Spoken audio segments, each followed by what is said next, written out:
Fucked her 4 times.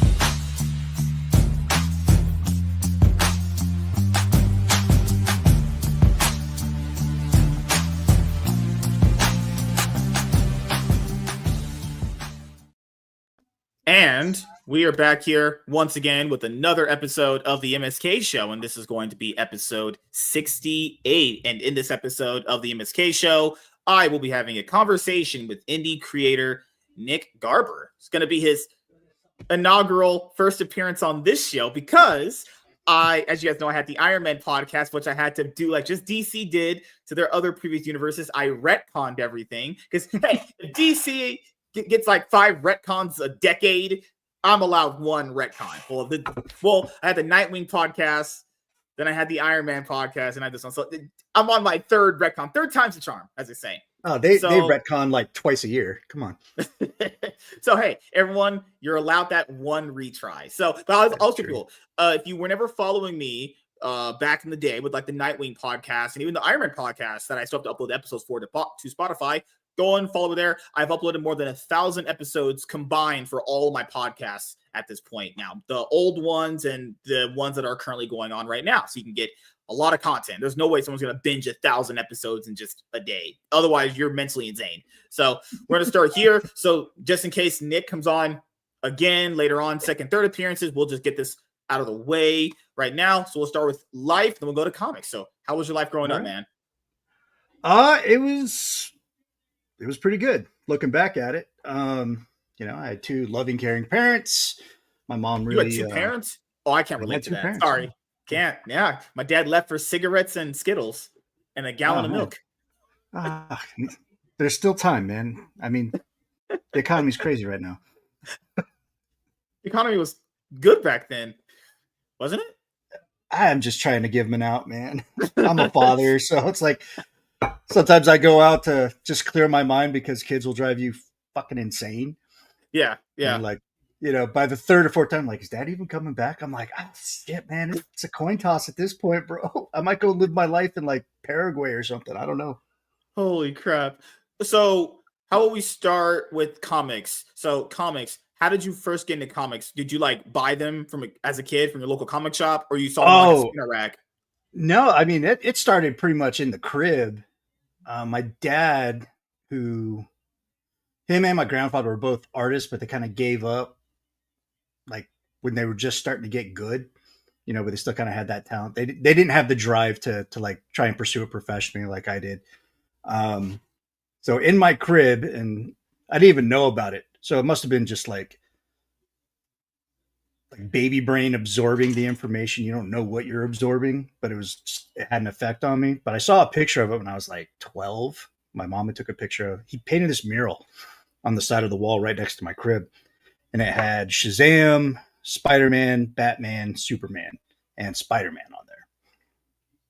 Like he did like this DC Marvel, team up, and you laying in the crib, you're staring at that thing for hours, waiting to fall asleep or whatever. Yeah. So I was always kind of drawn to the comic book medium, especially superheroes. So growing up in the late 70s, early 80s, you had the Spider-Man TV show, Spider-Man and His Amazing Friends. You had She-Hulk. You had Spider-Woman. I remember that one. What a shit show that was. But I had fond memories of it. I tried to watch it again later on Disney Plus. And I'm like, man, I like this. This is horrible. But, that was kind of like my tippy toe into the comic medium. And then I remember I got a really bad case of the flu when I was like somewhere between 8 and 10. And my dad was in construction at the time, and it was like during the kind of like the off season, the rainy season. So they really don't go out there and work when it's downpouring like that. And he went to Long's Drugs in Modesto, California. And he pulled every superhero book out of the spinner rack back when they used to sell them at like drugstores and grocery stores and stuff. And so he comes in and just gives me this stack of comics, probably about yay big. It's huge. He's like, here, I got you some comics since, I don't want you watching TV all day. I'm like, okay, sounds good. First one on the top, Daredevil. And it's that iconic. I can't remember what issue it was, but it's the iconic one where he's kind of like looks like he's being blown out of some flames, and you have Mephisto in the Oh, background. okay. Um, and I read that cover to cover to cover to cover to cover to cover multiple times. Like, I ended up having Yeah. to go to the comic book store to a comic book store when I figured out that was a thing. That there was a store that just sold comic books, blew my mind, and I had to pick up that issue again because it was starting to tear. It was starting to fall apart on me. And then I was hooked after that, man. After that, you could like, maybe correct me if I'm wrong. You could go to school to learn about comics, right, and learn how to make them. Actually, You back in the can day, now. you still Yeah. can now. Okay, okay. Yeah. You never did that, did you? No, that was kind of like my biggest dream when I was getting out of the army, was to go to the Cooper School in New Jersey because they were going to take my GI Bill. They were an accredited college, um, and a lot of your greats from when I was growing up reading comics, they went to that school. So I was like, that's my in right there. That's what I want to do. And then I was married and to my ex-wife, and she's like, no, I don't want to move to New Jersey. And I'm like, we ain't got no kids. We ain't got shit going on. We can do that. It's 3 years and then I'm in the industry. Mm-hmm. She's like, that's a lot of money to invest into your hobby. And I'm like, Mm-hmm. my hobby. Okay. Fuck me, right? Your dream was to be a teacher. You set the bar low. My dream was to be a comic book artist. So I had to take a little bit of a longer route. So after that, you're someone who can draw, right? You're someone who can Mm-hmm. write. You can Yes. also ink. You can illustrate. So essentially, you can do everything. So the average person would ask you then, why do you need other people to work with you on your comic book then, if you could do everything essentially by yourself? It streamlines the process. It makes it quite Yeah, faster. yeah, So I mean, the first 2 issues of Phantom Hawk, my first published comic book, I self-published it. I did everything. I wrote it, yeah. I drew it, I inked it, I colored it, I lettered it. How many pages was that one? I think it's 70 pages. The first one was 20. I want to say it was 22 pages. I was trying to Okay. stay with the standard form. And then I picked up an issue from one of the mainstream books, and it was only 16 pages. And I was like, oh, okay, I can get away with 16 pages. Um, so I did a couple of issues where it was 16 pages. Then I was like, nah, it just seems too short. I feel like I'm merging issues together and it's just not really working. So I went back to the 22, 24 page format. And after that, that just became nothing less than 22 pages unless we're doing a graphic novel. So then after that, you had some drama that ended up happening. It was the place you used to work for. It was called what? You work for, okay, so technically the company you have right now is Apogee, right? Yeah. Okay. So what was that drama you went through? It was just because people didn't see the future of the business or they wanted too much control? What was that? There was a lot going on there. I just think we had a good idea at the time and we had different ideas of how we were going to do things, and as the guy that was pumping in the most amount of money into the business and feeling And like doing most of the work? I'm doing most of the work and I get the same say as these other guys, I was starting to get like resentful. I was like, man, why the hell is your vote just as equal to mine when I'm the one pumping the money in? I'm the one coming up with the ideas. All the Yeah. ideas you have, they're good ideas, but you can't come up with the second part, funding. How are we going to fund this idea? Yeah. That's the thing a lot of people don't understand is comic books cost a lot of money. So I could see why for like the indie comic scene, a lot of people do obsess over that because I mean, it's so weird. You know when Eric July popped off and he made a lot of money off his book initially, and people Yeah. were saying things like, well, he shouldn't care all about money, but like that is, I mean, I'm not trying to be mean, guys, but that sounds like some straight communist socialist bullshit. The reason why money is the only thing that matters in life is because it gives you more opportunities. So, like, use Eric July, for example, here. Well, if you make a lot of money, you can make more books, hire more artists, hire more creatives, right? Money is all that matters because it basically dictates the other opportunities you are able to do and get based on how much money you actually achieve. So when people say things like, well, the amount of money you make doesn't matter, that's like some broke person. Like, what the fuck are you talking about? It's something that has never ran a business of any kind. Yeah. Yeah. You know, they've never taken that leap. They'd rather work for somebody. They'd rather sell their time, because that's what you're doing when you work for somebody else, is that you're selling your time. Um, you're not as motivated to try and, I don't know, find the best ways to do Mhm. something, or the cheapest ways to do something while also producing a quality product when you're working for somebody else, because there's really no incentive to it. So when you actually light the feet under your fire and start your own business, start your own company, start your own brand, whatever, I don't care what it is, especially in the creative realm where there's millions of voices out there, and your consumers can choose any of a million different voices. You got to set yourself apart in one way or the other, Mhm. and you have to do it quick, and you have to do it efficiently, and you Yeah. got to save money, because when you do these projects and the money comes in, you're funding the next project. You're going to have to do that for years. Yeah. I have a day job, Mhm. that funds my comic book addiction. My addiction is not purchasing comics, it's making them. My addiction is purchasing comics, as you've seen. I own too Yeah. many of them. And I, Yeah. We and got a I whole tell people, symbiotic relationship going on here. I tell people this all the time. If I tell you on the show I'm buying your book, I'm buying your book. Now, I never say I'm not going to read it. I say I'll read it when I have time. It's not because I don't want to. It's because, well, as people can Right. see, there's a lot of stuff over there. Just saying, there's Oh, popular stories I've never even had a chance to read, because what I told you growing up, I didn't have a shop around me, and there's a lot of right. stories I had to basically read on like the internet because I didn't have a shop around me. How am I going to buy comics? You The didn't only have the thing access. Yeah, Yeah. the only thing that we had as far as comic wise with Shonen Jumps, and we had manga, or Walmart had manga. And people back during the reason we were able to afford that, even when we had no money, essentially, because Right. it was cheap. I mean, manga was like $10. Yeah, I could get like two of them for like $20 and be good. Like if a comic shop was around me, yeah, I would be able to probably go and buy one book at a time. But I think that's the reason why comics don't sell as much. It's because it's not because they cost a lot of money. Accessibility, right? If you don't see it in front of you, you just won't know it exists. It's just how it is. So when Well, I comics think aren't in like, things, it's the price point, because the price point has obviously increased over the last 40 years that I've been reading comic books, where it started out at, like, I could get a comic book for a quarter. yeah, X-Men would run you 75 cents. An annual would run you maybe $1. 75 cents So for a comic. Holy shit. What you know, life was that? oh, dude, that's why I have tons of long boxes, Yeah. because it's all filled with those old comics. Yeah, So they'll even say on the logo, they'll say 25 cents and shit. Dude, yeah, right there Avengers, in the corner. Aliens versus Avengers is 7.99. Yeah, 7.99. Crazy.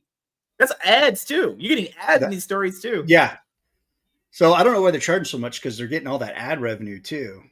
Because you paid to put your ad in that book. I've had Yeah. I'm now charging people to put ads in my books if they're willing Mhm. to pay. But a lot of time it's like, it's the indie creator hookup. It's like, hey man, I got this book. I need some ads. I need ads in there. Do you have an ad you want to put? Oh, how much is it going to run? Man, it ain't going to cost you shit. He's like, oh shit, here it is right there. I'm like, all right, cool. So one hand washes the other a lot of times right now in indie. So, but the ad revenue, if you're making a lot of money on the ad revenue to produce the book, you don't need to be charging an almost $8 price point, unless it's like 100 pages. Yeah. You Because know, so since you've been doing indie comics for a very long time, what was the last time you purchased anything from the mainstream? I think you said the last time you were really into it was like when DC was in the New 52 era, which is like 2012. yeah, yeah. I got into the New 52, and then I got into the reboot after that, which was, what the hell was Rebirth. that called? Rebirth. Or was it Rebirth. Future State? The Future State was No, it after was that. New 52, Rebirth, Future State, and then it You're got right. into Yeah, you're metal. right. Like I still keep my ear to the ground of like what's going on with the major companies, but Mhm. am I all that interested to throw my money at them? Maybe if, like, when Daredevil took on Iron Fist powers, yeah, I was in on that. The artwork Mhm. was great, the story was great. I like the direction they went with that whole arc. Mhm. Um, so there are things that will catch my eye, but mainly what I purchase is indie comics. I've Does picked that up. for like this image count for that for you? Because I know a lot of people count them as a major indie publisher. I do. Like when King Spawn and Gunslinger Spawn came out, I picked up those first issues Mhm. because I was a huge McFarlane guy back in the Yeah. day. Um, So having those come out, I was like, okay, they're taking Spawn in a different direction. I'm really curious, and Yeah. that's what most comic book readers are. They're Mhm. curious about what's going to happen. Most people that absorb entertainment like me, I want to see where they're going with this. I want to see if is this Al Simmons? He's traveling through time. Is it a different guy? Is it a different Spawn?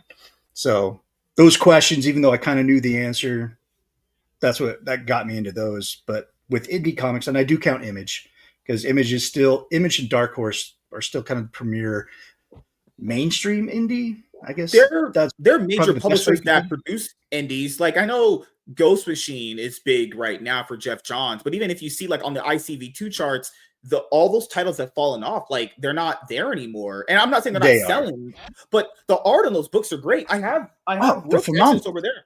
Yeah, I'm gonna start reading the Brook Exodus single issue before issue 6 comes out. And I know I ordered issue 5, and I know I read that Ghost Stream preview book. There was one story in there I thought was complete trash. Everything else I thought was fun. Even Yeah.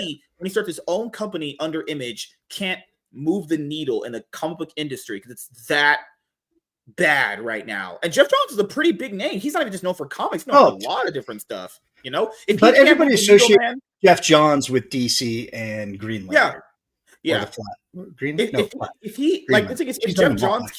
if Jeff Johns can't move the needle on anything, like word, that's pretty bad, honestly. You know? Yeah, and I think that's more of a comment on the industry as a whole as opposed to his skill set. Yeah, yeah. So the other thing I'll ask you is, there's a lot of drama in indie comics. This scene Oh, so much drama. every day, it's something. It's not just one thing. People think, "Oh my god, you guys are just isolating this one incident." It's not just one incident. It's many incidences. I hate when someone downplays some shit that you see every day, but they don't, and they're like, "It's just one guy, man. It's never just one guy, you retard. What the fuck are you talking about?" Every day, it's just on Facebook too. Indie comics drama every day. What's the one that always sets you off that you just can't stand anymore? Oh, Niobe, Larry.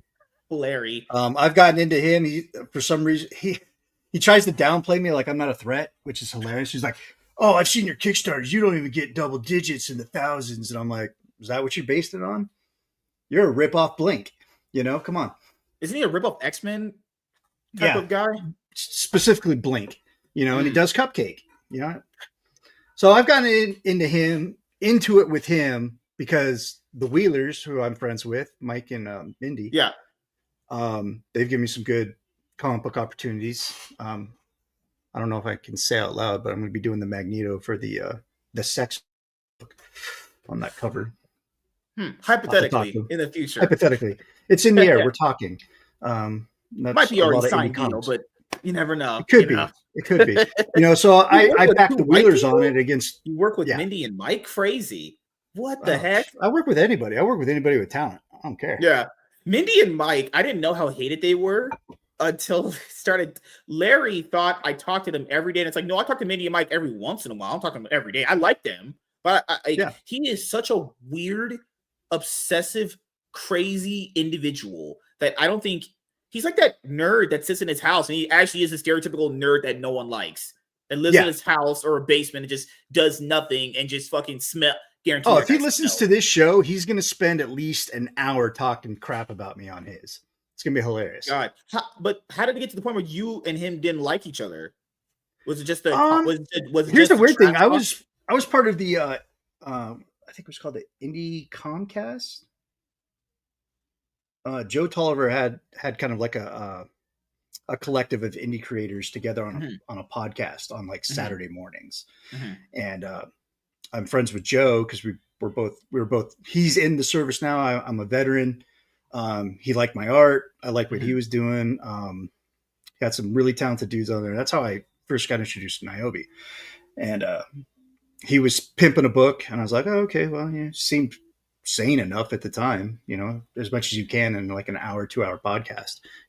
Anybody can hold the crazy down for about 3 hours. Oh yeah. So I followed him. I bought his book. I read it. I was like, okay.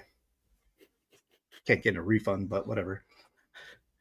And then I just saw his internet behavior. Yeah. And I was like, man, this guy's an asshole, dude. Like Mhm. he's stirring the pot just to stir a pot, and he's definitely a pick me girl, Yeah. you know. And then he'll name drop. Like I got screen grabs of an argument me and him had where he was. Mhm. It's like, if you're still in the business 5 years, look me up. I'm like, dude, I've been in the business since 2012. Yeah, you were here essentially longer than him. Isn't he more like a recent addition to like this kind of thing? Yeah, he's been in the game like maybe 5 years, Yeah, maybe. you were here technically before this was even kind of considered a thing.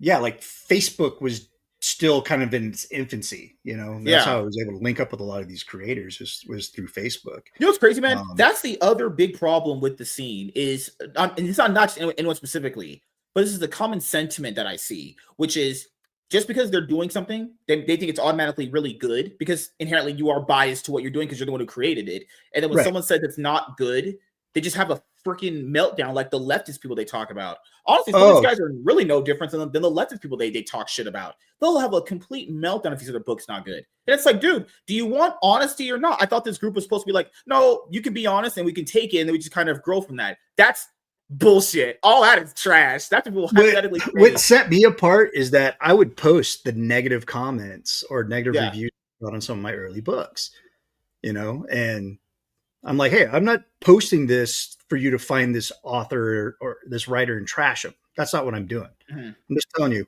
I can take it. And Mhm. they do make some valid points, because it was the first like 2 or 3 issues of Phantom that I made. So we're talking like 2012 to like 2013. They were well written. The artwork was not great. I was still learning sequential Yeah. art. I was learning camera placement. So I got that negative review that he posted on his website, and I dropped the link. I Mhm. took screen grabs of what he said. Like, hey, man, there's parts where he was right, and he said some shit that should have crushed me. He was like, that friend in high school that says he Yeah. wants to draw a comic book, and everyone hypes him Mhm. up.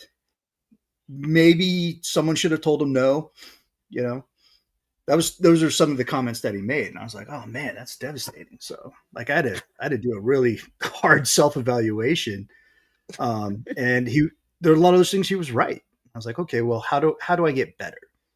So I start, Mhm. like there's that old saying, like if you want to be a millionaire, become friends with a millionaire, you'll be the next Right. one. Yeah. Mhm. Same thing. If you want to be a successful comic book artist, make friends with successful comic book artists. Which led to some really good relationships with Chuck Dixon, um, Jay Lee. These are all people that I've encountered either through the internet or at Mhm. cons, and they liked what I was doing. They thought I had potential, and they encouraged me and gave me pointers on how I can get better. So, and that's really what it's all about. And so when it comes to the drama, though, I try and stay away from it. Um, but Niobe caught me on a night. He jumped onto one of the Wheelers podcasts that I would happen to be on, Oh god. and I ain't gonna lie, I've been drinking, so my give a damn was broken, and I let him have it. Like he was trying to go after Luke from Fun My Comic. He was trying to go after Mm. him, and I wasn't putting up with that shit. So Yeah, I was I don't know if he doesn't like Luke. I don't. I'm pretty sure he's the guy that he can say he would like you, but we know he doesn't. He's just a jealous no prick. he doesn't care for Luke, and he was talking crap about the Fun My Comic model.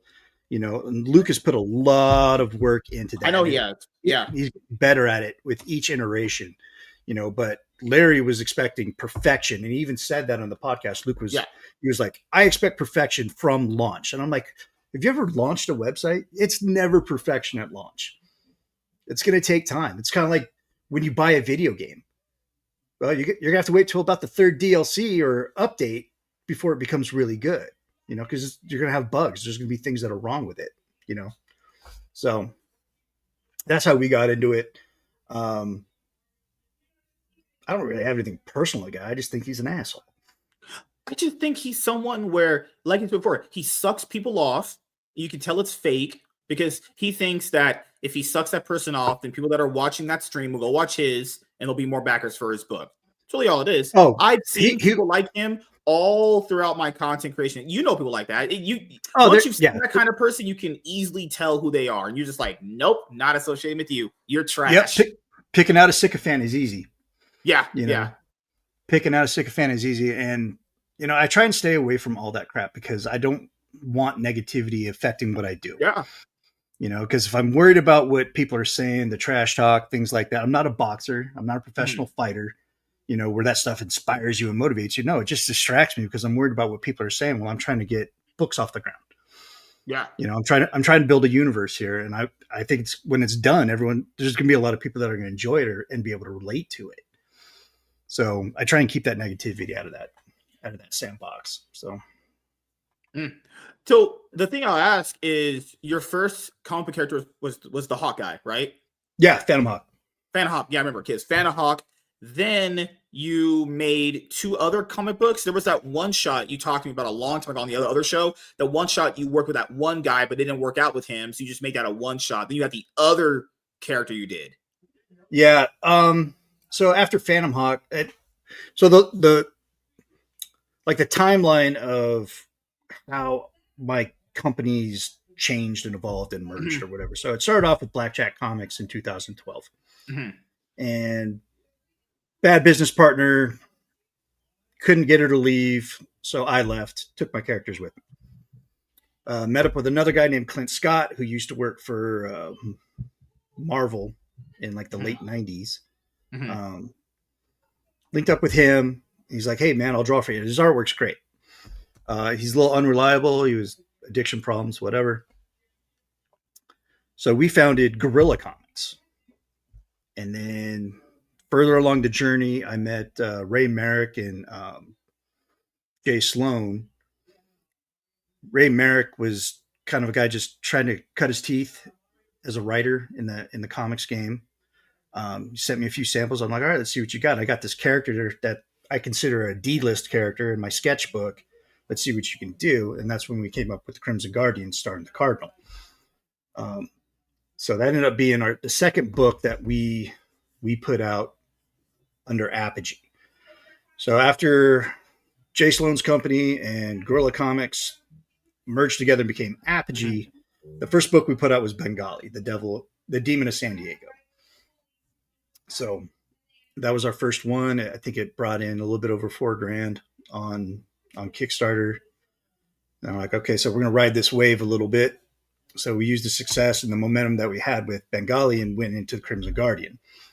Mhm. And then Crimson Guardian came out, and we were pumping out issues on that, and we had Transgenesis out. That was Jay Sloan's creation. I don't know what he's calling it. He's changed the name of that title so many times. I have no idea what it is. It's like it was animalistic for a while, and now it's like I don't even know. It's like it's not worth getting on Instagram to see what the hell he changed it to. So then all that's going on. The drama happens. I buy Ray and Jay out, and then Mhm. I'm like, oh, and then the other partner I bring in Renee Garza out of South Texas, who I met at a con, and we just been friends ever since. And he's the co-creator of Bengali. Mhm. So we got to move forward. So we're moving forward. And then I had all these other ideas on my desk that I wanted to get done, like Solarum Prime, our cosmic hero, Mhm. because I wanted a space opera. I wanted to kind of emulate the things that I read when I was growing up. So Nova Yeah. Corps, Green Lantern Mhm. Corps, things like that, Guardians of the Galaxy, things like that. So we pumped that out in 2022 was Solarum Prime, and then we had also put out a reboot of the Phantom Hawk, which we're rebooting again. So my third reboot or my second reboot. So you're DC. Oh my god, man. Well, the way it was when we did the first reboot, it was supposed to be kind of Mhm. like a soft reboot, more of a Yeah. continuation of the original tale. And then I Mhm. went back and read the original issues, the original arc, and I'm like, man, I didn't really give a whole explanation to this fucking guy. It's like I touched on it. It's like you could tell. I mentioned that he was in the military. I mentioned that he got Yeah. hurt. I mentioned that he was involved in this program. Mhm. So when I brought it to a new writer, he's like, "Man, you said a lot of shit, but you weren't telling me nothing." And I'm like, "Yeah, yeah, Mhm. guilty. That's why you're here. That's why we're having this meeting." Mhm. He's like, "Oh, so what do you want to do?" I'm like, "I want to do a little bit deeper dive of how he went from being a special forces soldier to where he's at now. I want to bridge that gap because I only Mhm. gave it like maybe 1 or 2 pages in the original arc out of 7 issues, Yeah. which will never see the light of day again, other than my when I open up my long box and go like, oh, remember when I was young and stupid and couldn't draw all that great, you Yeah. know? So that's where they'll stay. So we took a combination of the original script of the things that we had going on, brought in some of the other characters. A happy accident happened when he was reading. He misunderstood that Black Shroud in the comic is a person. It's a character. It's not an organization. And he wrote it as an organization. I was like, actually, that's kind of genius. I dig that. I like Yeah. the foot or Okay. the hand. You know, I'm like, let's roll with that. We can still bring Black Shroud as the main dude, and they could have like, and we had a pretty good conversation about. It. Like they could have like the soldiers within Black Mhm. Shroud could be say it like almost like we are Venom, we are Black Shroud. Right. They put themselves as part of the whole, as if they're one person. So I was like, man, that actually makes it scarier Mhm. as an organization, a criminal organization, a terrorist organization, whatever they are. So that's how we naturally kind of got to that idea, and we'll bring the character himself of Black Shroud later on. But like we fixed a lot of what we thought were going to be plot holes from the original arc in that, so Mhm. but we did bring in some other characters. He tried to fight me on Downs and Gonzo, the detectives in Crestview City. He goes, man, I don't want to write this shit, they're uninteresting to me. And I'm like, go back and read issues 2, 3, 4, 5, 6, and 7. Mhm. Go back and read them. Yeah. And then he starts writing them, and he's like, all right, I was wrong, these guys are awesome. I'm like, there's a reason why I had fans saying, hey, when are these guys getting a spin-off? Mhm. Because they're like the guys from Spawn, the cops from Spawn. Mhm. So these are just normal dudes. One of them happens to be a comic book nut, Mhm. you know, and so it's a you get some really good wordplay and some dialogue in between those two characters, because one's this, the one's kind of secretly rooting for the hero, even though they're on a task force Mhm. to hunt this dude down. So it's really entertaining, and he did a really good job. He's like, hey, do you want me to send this to you every time Mhm. I create a new page? I'm like, nope. I hired you for 4 issues. Write all 4 issues, and then I'll read it. And then, you gotta factor in if you're writing a comic, just like with a novel, there's got to be first drafts, second drafts, editing Yeah, errors, words, bunch of stuff. yeah. You know. It didn't. That process didn't take that long. Okay. As far as course correction, as far as editorial stuff, Yeah. um, there were some things that, like, when you're writing anything sequential or you're writing a Yeah. compounded story, you get so far that you kind of forget about what you mentioned in the beginning. Mhm. It's like, oh man, shit, I forgot to write this part. I'm like, hey man, nothing's been drawn yet, bro. So just go back in there and change it. Just let me know what the Mhm. corrections are. So that process has been really cool. So that's where we're at now. That's going to be Phantom Hawk Resolute. So I'm not going to do issues 1, 2, and 3 because I can't keep up with, doing Yeah. that type of numbering system. So I'm setting them up as like almost like graphic novels. I think So that's the better Resolute, approach, though, is it not? I Because a lot, for like a for lot of, indie, yeah. yeah, because like Unless a you lot of indies are doing like the floppy model, and it just doesn't work, honestly. You know?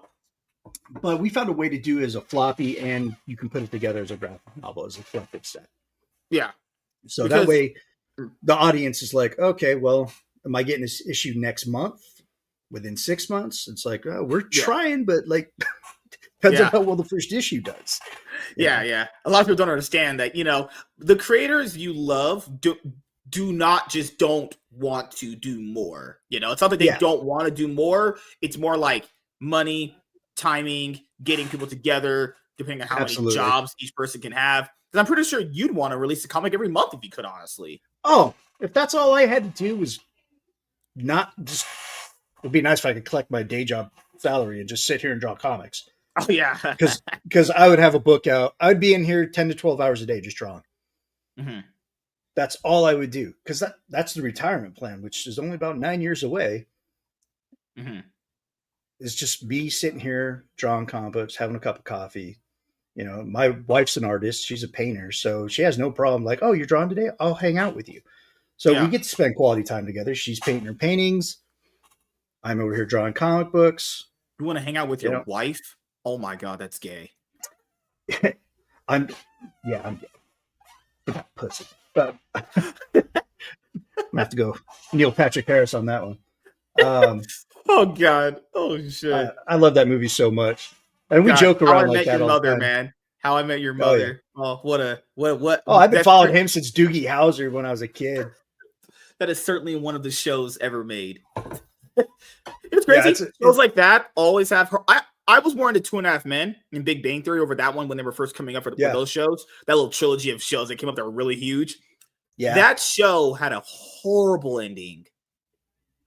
How I Met Your Mother. Yeah, ending Yeah, was I didn't like the terrible. ending too much. God, that's a running thing in TV. You can start strong, that middle can be pretty interesting, but it's the ending that always is the one that is hard to land. It's the same thing in like storytelling. It's easy to start, it's hard to finish. Yeah, and that's absolutely true. Like when I did the first issue of Phantom Hawk, I didn't write a complete story. I wrote the first issue just to kind of like see how I would do it, and then Mhm, it took off.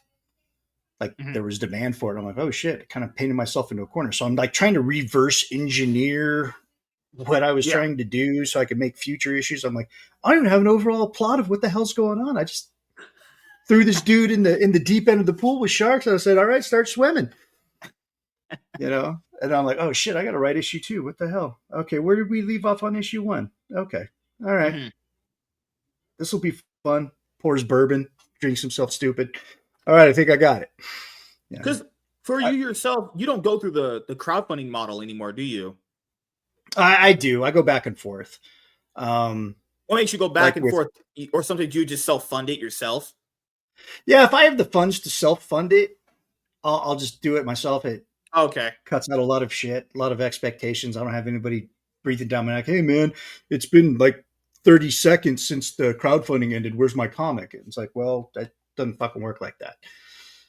You know, Has that ever especially when happened? I told you, oh, it happened. Oh no. And I told him like, hey, I only got 5 pages complete. You know, it's going to take this amount of time. Here's the expected Oh due no, date, man. and I'll keep you updated if it goes past that.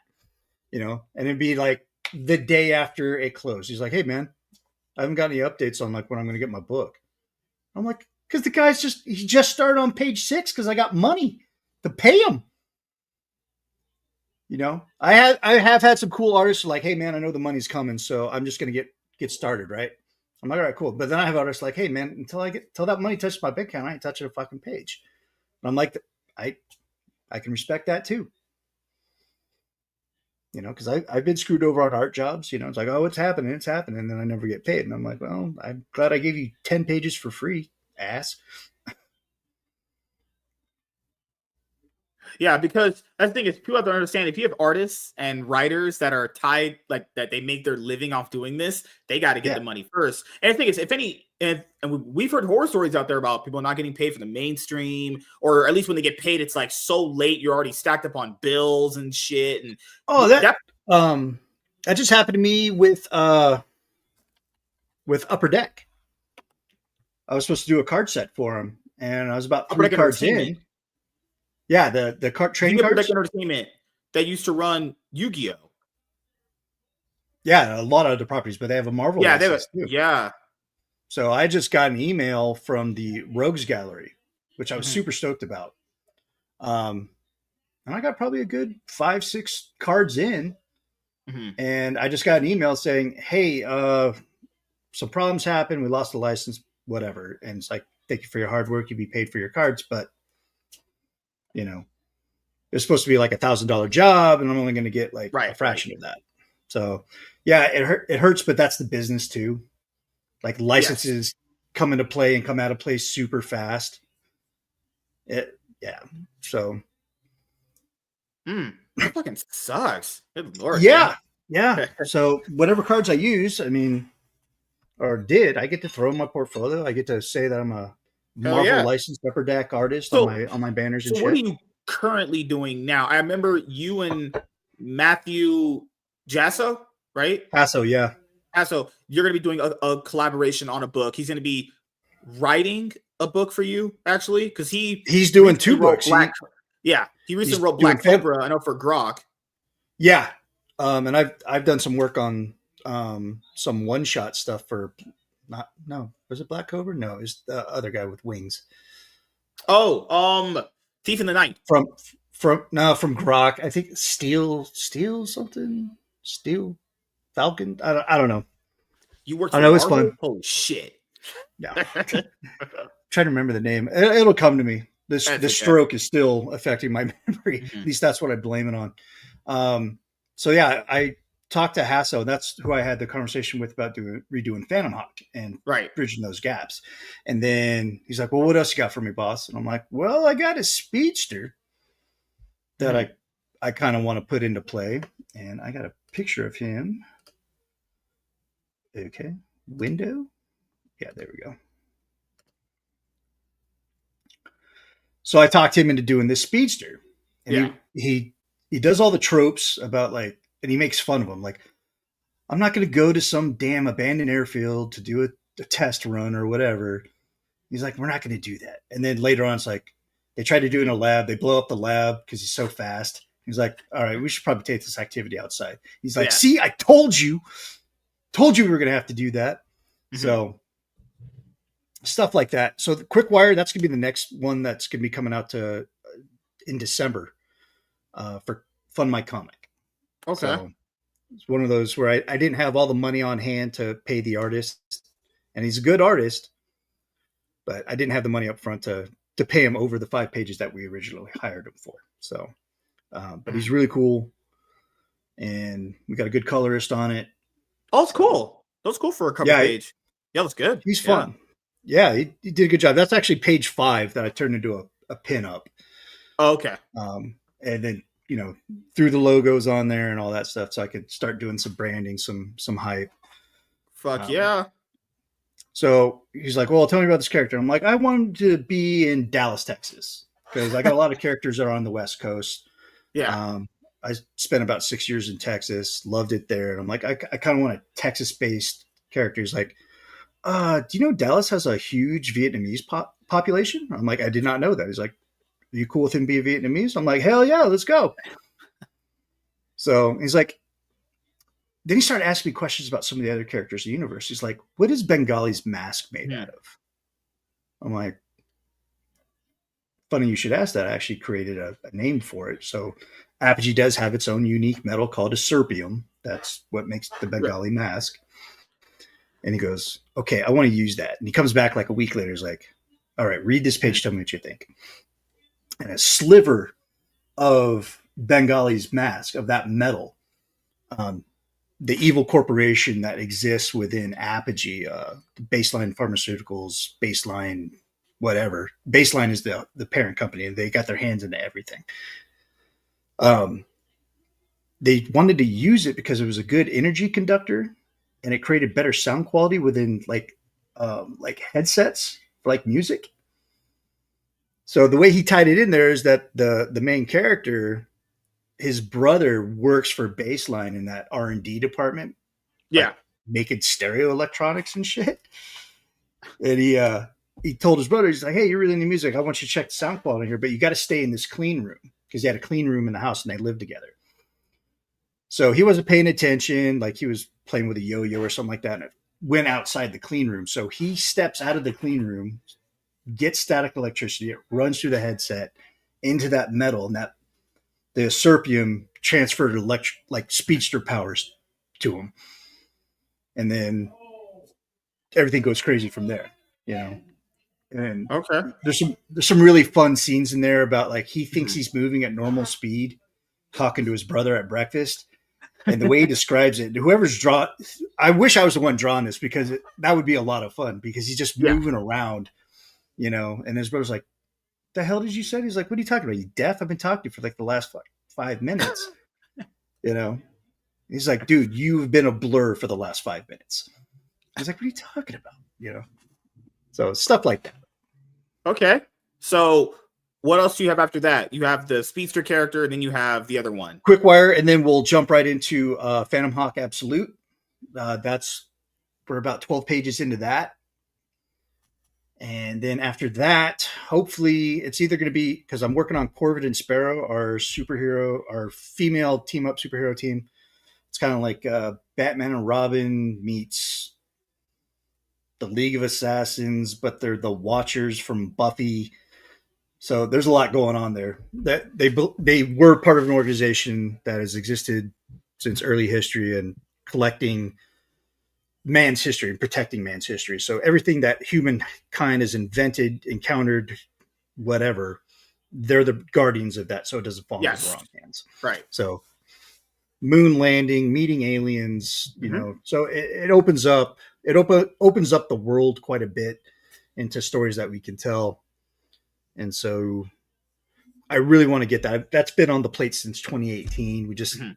We were having trouble just figuring out how we were going to do it. Now I think we have a really good, solid solution. That's good. Yeah. I'm about one page into that. I tell people that's how you get far with veteranship too, is, now you kind of understand all the ropes. Now you know exactly what you want to do now. Oh yeah. Who you want to work with weird too. Oh, absolutely. That's the best part. I knew I wanted to do Corvid and Sparrow. So I'm really excited that I'm going to be a part of this. I was going to put myself to Phantom Hawk because that's been my baby since 2012. I'm like, no, I'm going to let someone else. You've redone. Constantly. Yeah, it's like no, we're gonna let someone else play in that sandbox, but they got to be the right person, and we do have the right person with Bruno. He's got a real Phil Jimenez style to him, so it's got a lot of heavy shadows. It looks rad. It looks really awesome. Quickwire is going to be a little bit more quirky, a little bit more fun as far as its style and its coloring. But with Corbin and Sparrow, I'm going 90s Jim Lee. I'm going Wildcats, that style of art. So it's going to be a Jerry Bruckheimer type production, big explosions, huge sets, maybe some talking robots. I don't know. I haven't read that far into the script, but it looks good. The other thing I asked you is you do a podcast with your friend Blades and Blasters and Blades. Yeah. Blasters and Blades. You guys are on like what, 480 some odd episodes, honestly? We're approaching 500. Yeah, we're getting real close. So you guys are going to be doing a celebration for episode 500? I'll probably be drunk on the podcast, but yeah. Oh my God. I think our 500th episode, spoiler alert, we're going to be doing a movie review of Megan. The animatronic movie that came out last year? Oh, okay. I'm not into creepy dolls. That's just, I can't do it, man. Child's playing off. Oh, God. Well, me and my wife, who's also on the podcast, known as Madam Stabby Stab, we love horror movies. We watch them. Oh, me too. Yeah, I love horror movies. Yeah, almost every night. Like our list right now, I think we're at like 300. You guys have a Shudder account? Shudder, yeah. Okay. What horror movies did you watch recently? Oh, hold on. Let me bring up the list. I'm glad you asked. There's a list. 2024 horror. Yeah, we're at 269 right now. The last one we watched was Azrael. Okay. Black Cab was before that. The Hitcher. Sorry About the Demon. Malignant. Barbarian. Alien Romulus. The Cellar Door. Terrifier 3. Black Friday. Thanksgiving. Halloween.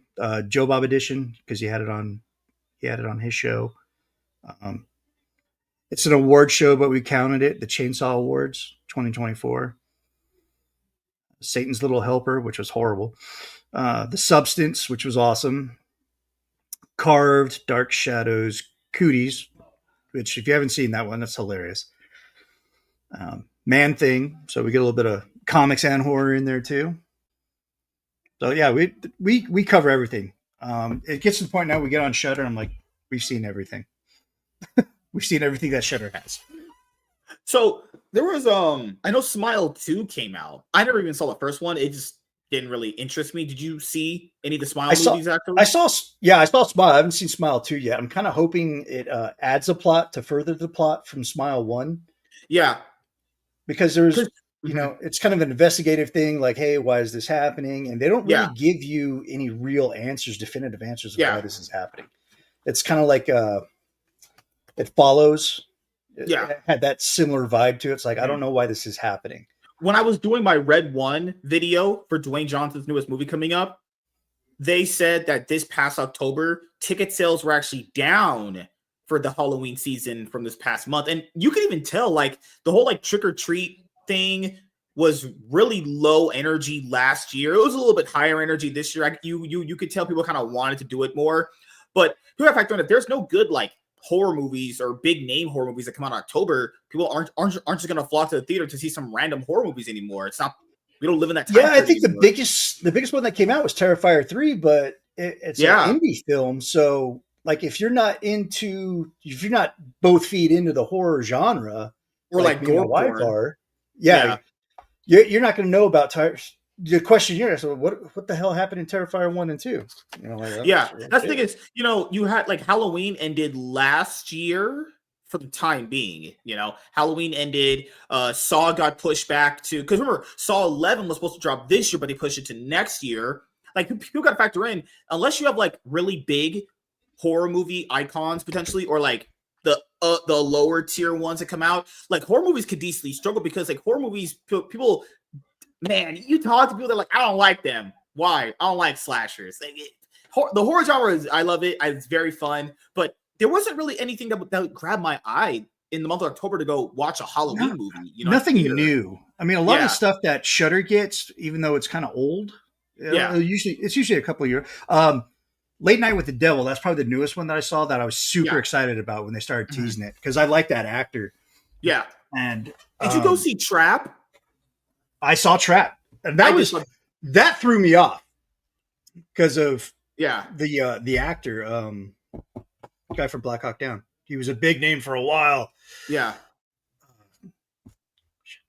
I don't know. Old age, forget stuff. Did you like Trap? I thought it was cool. I thought it was a really interesting premise.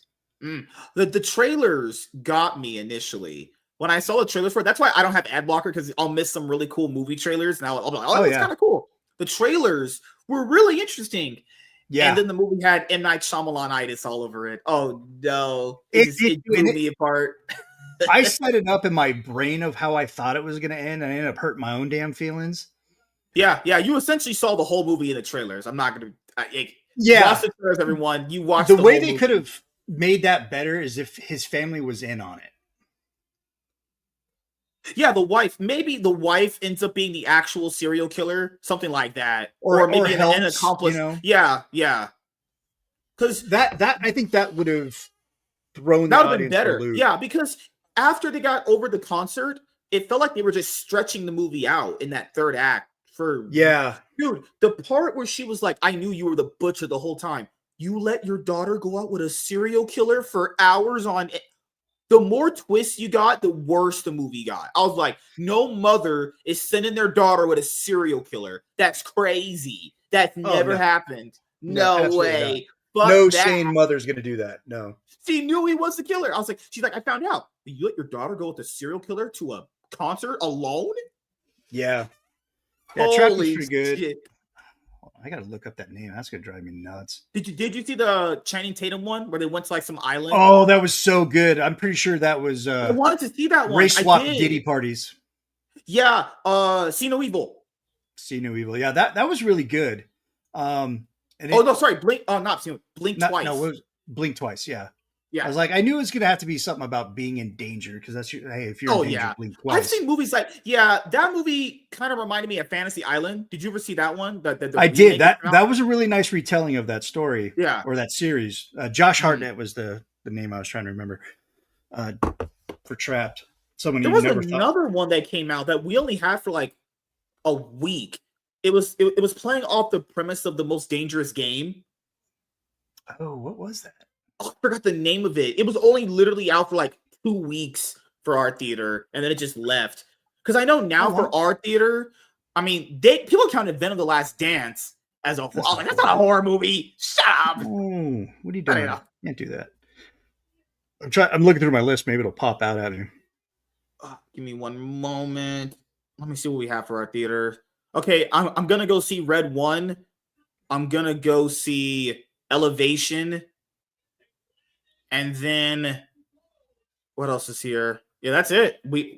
I'm only gonna see. I'm seeing 2 movies this week coming up. I know I am. Let me see what I have on my calendar. I'm seeing Elevation, and then so Wednesday I'm seeing Elevation, and then Thursday I'm seeing Red One. Because Oh, I do nice. the series of full day of going to the movie theater, so want to try to make sure I add some episodes in that series. Did you see Oh, Joker absolutely. 2? No, I intentionally skipped that one. I think I should have too. I should have too. But I Well, told because myself, you know I what? was It reading the couldn't be that bad. reviews. I was Yeah. reading the reviews on it, and they're like, it seems like the director is flipping the audience the middle finger. And then the more I read into it, I'm like, no, he never wanted to make a sequel. He used the studio's money to flip them off. He knew it was going to bomb. Like, you can't really blame him. He said he didn't want to do a sequel. People asked him, like, no, they just came to him with a literal truckload of money and said they basically just wrote a check that he just couldn't refuse. And then I would have done the same thing. Yeah. He didn't want to film it in the cheaper areas. He just filmed it all in Los Angeles, which we know is pretty damn expensive. Let's just say. Oh yeah, you don't get any tax incentives like they used to. The cheapest places to film are what? Vancouver, Atlanta, Georgia, or you're filming in Vancouver and Georgia are the top ones. Yeah, as far as or you're filming in the UK. People film in the UK now for cheap. Yeah, they'll do the UK, mostly in Glasgow. Upper, northern UK, Scotland area. But man, dude, I love horror movies, man. It's just when you see some bad ones that sour you so much. There's one of my favorite underrated horror movies is the Valentine's one, My Bloody Valentine, the first one. Oh, yeah. That remake was kind of weird. It made no sense. Like, it's kind of weird, but I like the first one. You remember Carrie? The original one is awesome. Carrie. You couldn't make Carrie nowadays. A girl becoming basically a massive psycho over her period. Oh, you couldn't do it. I don't think you can. Well, they did that reboot with it's a girl with Hit Girl. Yeah, Hit Girl. Chloe something Mortiz. Yeah. I enjoyed that one. I'm a huge fan of the original with Sissy Spacek. The remake in the 80s was horrible. The Rage, Carrie 2 was horrible. I was like, she's a psychic. How's she making tattoos leave her body to F up people? It didn't make sense. What would be your top 5 horror movies? Oh, Hellraiser. Okay. Texas Chainsaw. Friday the 13th, Part 6. Part 6. Oh, thank God. You said the first one. I was going to throw you out. That movie's terrible. No, Zombie Jason, man, all the way. Oh, yeah. I like 3 and 4. Yeah. When he was running, and you get the introduction of the hockey mask, and it really just kind of develops that lore further. You should see our bathroom. It's a horror themed bathroom. No, you're gonna scare people when they come into your house. We call it. You're gonna go in there and take a spooky dookie. Oh my God! So we got these. There's a couple of companies that make these news articles in newsprint. Looks like a new. So we have one of Nightmare on Elm Street, and it's got claws going through it, and then behind that is glow in the dark paint. So the claw marks will glow through it. I imagine one of your favorite horror films is the first Nightmare on Elm Street. Oh, scared the shit out of me. So my top 5 are movies that I saw way too young and had no business watching, but they formulated my love for horror. Yeah. So Hellraiser, Friday the 13th, Part 6, the original Nightmare on Elm Street, Texas Chainsaw Massacre, and of course Halloween. Those are 5 films that scared the shit out of me. Yeah. For me, it's always going to be The Thing, Halloween, The Descent. Great. The Descent is so good. Top 5's hard, man. Sorry, I forgot. Yeah, the original Texas Chainsaw Massacre, that one's really good. God, what a classic. The 5th one's always been hard for me. It's always, people don't count it. I love that. That first Scream movie is so damn good. I rewatched it probably 1,000 times. Well, Scream's in my top 10. If we're doing like a countdown. Jaws is a horror movie? Is that counted a horror movie? Jaws is a horror movie because I still imagine a shark that's not there in a goddamn swimming pool. Yeah. If you want to count Jaws, I would throw Jaws in there. Jaws was marketed as, they said it was horror, but it's really a psychological thriller. It was PG because they didn't have PG-13 as a rating at the time. That's so weird. Just imagine taking your kid to the dad as a PG movie. Mommy, why is the shark killing people? I don't know, honey. Why is the ocean red? Why is there just a leg floating in the water? Man. That's my guilty pleasure is watching bad shark movies. I love it. The shark genre. Once a year we'll watch Sharknado because we have to. That's the funniest unintentional best movie of all time. Oh, we turn it into a drinking game. By the end of that movie, we are slosh. It's time for bed. It's Oh ridiculous. shit! They actually made a shark movie based off this like folk tale from like Mexico or some shit called the Black Demon. I was like, when you have Oh, a movie called I saw an did ad you for see that? that. I didn't watch it. I was like, Me I'm neither. not in the mood for a shark movie right now. Yeah, I mean, you have a fucking movie title called The Black Demon. That's gonna go in some areas with some people. So, last few times, Ash, man, before we head out of here, I know you only had an hour. Which is first thing is, do you have anything planned coming up for 2024, going in 2025? Do you want to let the audience know about? Yeah. Venom Hawk Absolute will be coming out in Yeah, 2024. Solarium Prime will be coming out late fourth quarter 2020. Or I'm sorry, not 2024. I'm talking about 2025. Let me back up. So we're going to be end of the year with Quickwire. That'll be our next one. We're going to launch it first week in December. I like to launch things on New Comic Book Day. So let me look at the calendar and give it to your audience first. So December 4th. December 4th, we'll launch Quickwire on Fund My Comic. And we'll hopefully have that into your greedy little hands around March. Hopefully sooner than that. I'll crack the whip on my my Brazilian artist. Tell him I'm going to take away his food, and he finishes it. that's what happens if you don't draw my book. You get no food. That's it. Yeah. Well, really, I'll quit paying him, but that's not going to happen. He's really good. He's probably one of the best international artists that I've worked with as far as communication wise. And he's super stoked about it. He's always saying, "Hey, man, when we launch it, when we launch it, when we launch it." And it's not because he wants to get paid. He knows he's going to get paid. It's because he really likes the character. So that's always a plus when you're dealing with an artist. If they love the content that they're helping you create, it's awesome. So like the indie game, mostly you're creating alliances, Yeah. mercenaries with artists and stuff. Now I create armies. I get Yeah. devout followers. It's almost cultish, Gosh, damn cult, man. but So you don't have to shake your head. last thing I'll ask you is, do you have any shout outs? You want to get to anyone in particular and anything else you want to say before we end the show? I want to give a shout out to Starcross Comics. Biblical Proportions 2 or 3, one of 2 or 3 is on Kickstarter right now, I believe. Red Talon is out. Tin Soldier, he's got some stuff coming out. I want to give a shout out to him. Nick Gear, Ken Keller with Red Talon. Oh my God, we'd do another hour of me just doing shout outs of creators that I love and love interacting with. So, but yeah, those guys, definitely check them out. Starcross is awesome. Can't beat it. But you could just come to Apogee for the darker half of Starcross. Awesome. So it's great to catch up with you, man. I know we only had brother. to do it for this hour, but we will definitely have a second appearance on when you have some more stuff you want to talk about, which we will, because there's a lot of stuff we have never got a chance to talk about, honestly. We got a lot written on the board. Got a lot written on the board. So I had the Iron Man podcast at 600 episodes, and I realized I messed up on it so bad in terms of like synchronization. I was like, you know what? Rebirth it. Let's go. Retcon again. We're going down. Yeah, you're just gonna pull a Men in Black here. Look at this. Or the part of the movie is like, I didn't steal this car because I'm black. The funniest shit ever. Holy shit. You want to see the title? Oh, okay, ready. There we go. Thank you guys for checking out this episode of the MSK Show. We will see you guys later. Have a great weekend, everybody. See you guys.